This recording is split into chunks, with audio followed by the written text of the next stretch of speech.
the Comore archipelago in the Indian Ocean. Here lies the island of Moheli, a tropical paradise rich in biodiversity, and a habitat for species like the Livingstone fruit bat, a critically endangered species.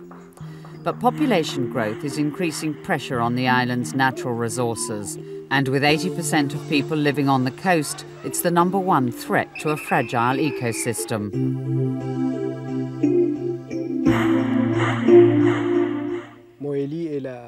Moheli is the smallest of the Comorian islands.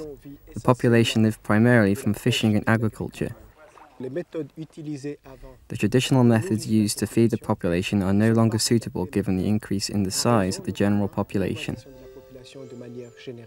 In less than 20 years, grazing the land has caused such severe erosion and runoff that the coral reefs are damaged. Overfishing has depleted fish stocks, while the search for building materials has destroyed entire beaches, essential breeding grounds for turtles. In 2001, the southern zone of Moheli was declared a marine park, and their efforts have already been so successful, they too have been recognised by the Equator Initiative. Le Parc Marin vise à une gestion des ressources. The Marine Park project is developing the management of natural resources by the communities themselves. The strategy is to improve the ecosystems and to improve the conditions of living of the population.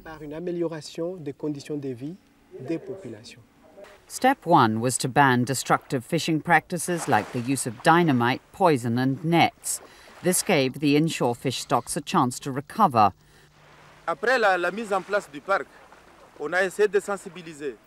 setting up the park, we tried to raise awareness. We held meetings in all the villages and now the communities are much more aware.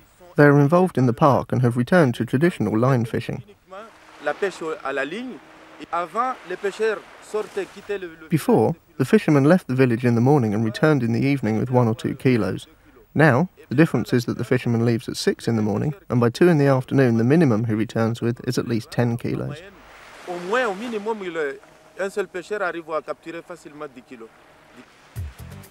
Generating other sources of income has been an important part of the conservation strategy. With Chelonia midas giant turtles one of the island's main attractions, ecotourism was an obvious way forward. Thousands of turtles find their way to the island every year, laying their eggs at night before returning to the sea. Eco-guards monitor the tourists and turtles, measuring and tagging the female turtles. There are lots of females that come up the beach. Up till now, we have counted and tagged a population of 4,090. We know that the turtle population has increased because we now see 70 to 80 turtles on the beach every day. Tourists stay in bungalows owned by the Moheli Marine Park, which provides a useful source of revenue. Before the ecotourism, I stayed at home not doing much, and I was not earning a lot of money. Now I can welcome tourists and earn some money. Income from tourism is beginning to relieve the pressure on natural resources. Scientific studies show that coral reefs have begun to recover. Species such as the Livingstone fruit bat or flying fox are at less risk, while the Bunduni Lake, a Ramsar site and essential watering hole for migratory birds crossing the Indian Ocean, is now under protection. We know that the population are not going to protect the environment unless they feel the benefits directly.